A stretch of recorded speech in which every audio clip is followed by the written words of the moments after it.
when he sunk, they were watching him, so they saved him. He was an CIA guy anyway.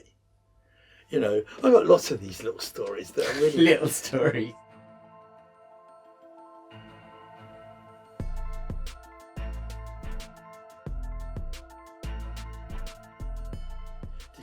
Did you see the television series Lucan? I haven't watched it. It's supposed to be quite good. It was quite good. Do you believe it? Is it believable for you? Based on what you know? You don't have to tell us what it is you know. But No, based on what you know, I wasn't in any way connected with No, I didn't say Lucan. you were, but I'm just saying, based on what you may or may not know, is it believable? Their story. More than believable, in as much as he did leave from New Haven, we know that. In the pirate grapevine, we know that he left. We're not, or nobody is putting the finger on who took him across, but he left from New Haven. Okay. The only thing I could add, and I was advised by a policeman in Phuket, a retired policeman in Phuket, not to tell this story. He would advise me not to tell this story. But we worked in conjunction with a boat called the Mary Rose, and they were also competitors of Jack Two boats. And they got a commission, again from near Ramsgate, to take this lady across, but not across to France, up to Holland. And they had to deliver this lady and wait. And they were in this lady, a proper lady, with this box, which looked like a jewel box, got off, and they went out to sea, waited 2 hours, came back, picked her up, took her back without the box. And the news on the grapevine was, this lady delivered the box to Lord Lucan. What was in the box, nobody knows, but we assumed it was jewels and jewellery and that kind of stuff. Valuables. And it was delivered by her, we delivered her, and she delivered the box to Lord Lucan and then came back. That is the only part of the Lucan story that I can tell you with any certainty, apart from the fact that he left from New Haven. And you are saying that, like, he left from New Haven. Yeah. You're saying that as a statement of fact. Yeah. And you sound quite confident about that. Yeah. Okay. Well, you see, every business, even your business, you have a grapevine. Yeah. You know what's going on, where the general public and everyone else don't know what's going on. But you've got this grapevine. Yeah. And generally speaking, 90% of that grapevine is true stuff. Yep. Well, pirate grapevine is exactly the same. 90% of it, if not more, is true stuff. Okay, but with something as big Yeah. in terms of mythology as Lord Lucan, you're saying there's a 90% chance that your grapevine is true, right? So that means there's still a 10% chance that... There is, of course, always. So you got one pirate who says, let's call him Jimmy. Okay, let's call him Jimmy. Jimmy in New Haven did that job. What a clown. He could have charged 3 times the price. That's the opening on the grapevine. Yeah. And then, but it was dangerous, and then all the other bits of information comes in about Jimmy and his movements, and Jimmy done the job. He took Lord Lucan across from New Haven. Lord Lucan couldn't get across, nor could his friends, nor could his upper crust friends. They didn't know how to drive a boat across to France. They needed somebody, and Jimmy did the job. And we know that Jimmy did the job. What we can add to the story is this lady was arrived in a place I'm not going to tell you right now. I'll tell you maybe when we're at sea, All right. I think we spoke about this when we were in the pub last time. in a Rolls Royce or Bentley, it's unknown one or the other, and the chauffeur was uniform. So this was a real proper lady. It had to be done at this particular time, and they're going to Flushing. Now, if you're looking at the Kentish coast to Flushing, that's a good 4-hour journey at sea, right? It's not night nipping across to France. It's a long way. And then you have the question, why go all the way to Flushing from Kent rather than from Lowestoft, for example? Then she's got the box, and everybody saw the box. They know how big it was. It was that big, I'm telling you. Like a big shoebox, made of wood. And she hugged it, and she never spoke one word all the way there and all the way back. The operation took 10 hours. 4 hours to get there, 2 hours waiting, 4 hours to get back. It was a little quicker getting back because of the tides.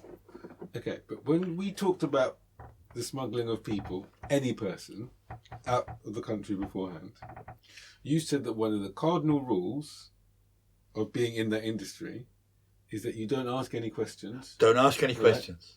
And you don't know who the people are, and you don't have any names. So why is it in the case of Lord Lucan that the grapevine knows exactly who the person was that was being... Because of events. So Lord Lucan's fled the country. Newspapers are full of it. And nobody knows where he is. Well, that stimulates conversations within the grapevine. Of the people who might have helped him. We know where he is. We know where he went. And that stimulates the conversation that nothing was said. Nobody asked him his name. But Jimmy you see a face was absent that day. Right.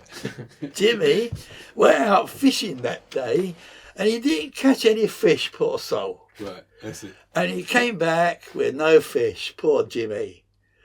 But if you look at the times it took Jimmy to go out and come back, he did the run. Jimmy did the run. But Jimmy would have never admitted to doing the run? No. Just the grapevine. Of course said the not. run. It's an offence. No, not, I know publicly an offence, but as in Jimmy does because one of my things is, I think you're a very smooth operator. So I think you say these things of, you're very good at human psychology and having these tough conversations with people. There is still times when people are in pubs and they've had a few too many drinks and someone maybe says to someone else, because I don't know, again, how the pirate grapevine works. So I've made up in my mind a situation where Jimmy's in a pub, there's a few other pirates in the pub, a few beers are shared, and someone goes like, "Go on, Jimmy, like, tell us, did you do it?" Well, or is that the level all of Jimmy the has code? to do is smile, and you know it was Jimmy. He doesn't have to open his mouth and say yes or no. But that's what I mean by the code of the pirate code and the pirate smoothness, let's call it. Are you genuinely saying that even in that time, there's not times when you go, "Oh, do you know what? They ripped up the code that time and they just got too drunk one night and blurted it out"? No, it never. It would never happen. Because they know the gravity of the situation. Because the whole grapevine would collapse. And a grapevine of any kind, be it your business or any business grapevine, has to have this code to remain in place. Otherwise, it just collapses. I did another job with Jack Two Boats, and we had this incredibly stupid ex-CIA agent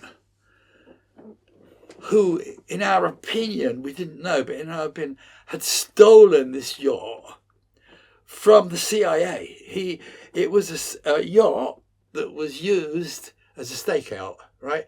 Never sailed anywhere. It was just used because inside there was the spies with cameras or whatever they were doing as a stakeout. And this American, he was CIA agent. How did you know he was CIA? Well, simply because he said so. So it's you don't ask the questions, but they might sometimes say. He simply did. And he was very sick and very bad. And he employed us to take him, the yacht, his wife and a dog to the Bay of Roses in Spain through the French canal system. So take him across, again, Ramsgate, take him across to the other side, get him into the system, down to the Bay of Roses, and he was going to pay us all this big money. We were in the pub, and you've just reminded me by mentioning the pub, Pirates in the Pub. We're in the pub, and we're saying, well, if this guy is really a CIA agent, if we're right and he has stolen this boat from the CIA, then the CIA are looking at us. Yeah. They can see us, what we're doing, and they're waiting to see our next move. So what are we going to do about it then? And then Jack says, well, take him anyway. Because Jack loved his job. He really, he didn't need the money, anything. And well, take him anyway. And I said, not to the Bay of Roses, I said. No, well, take him across, put him in the canal system and let him go. Right. We did. We took him across, we got paid, we came back on the ferry, we came back on the hovercraft to Ramsgate. And off they went. Well, 3 or 4 weeks later, it's reported that they'd actually got through all the canal system. They got to Marseille, and they were now almost in the Bay of Roses, going to Spain. And they sunk. Well, we knew they were going to sink. We told them they were going to sink. This boat will never get there. We told him. We tried to convince him not to do it. It sunk. But then again, it sunk in circumstances so ridiculous that they were saved, including the dog. And we reckon, only in the pub talking about it afterwards, we reckon it was the CIA who saved them. They were watching us from the word go. And once we'd set him off, then they were watching him go all the way through. When he sunk, they were watching him, so they saved him.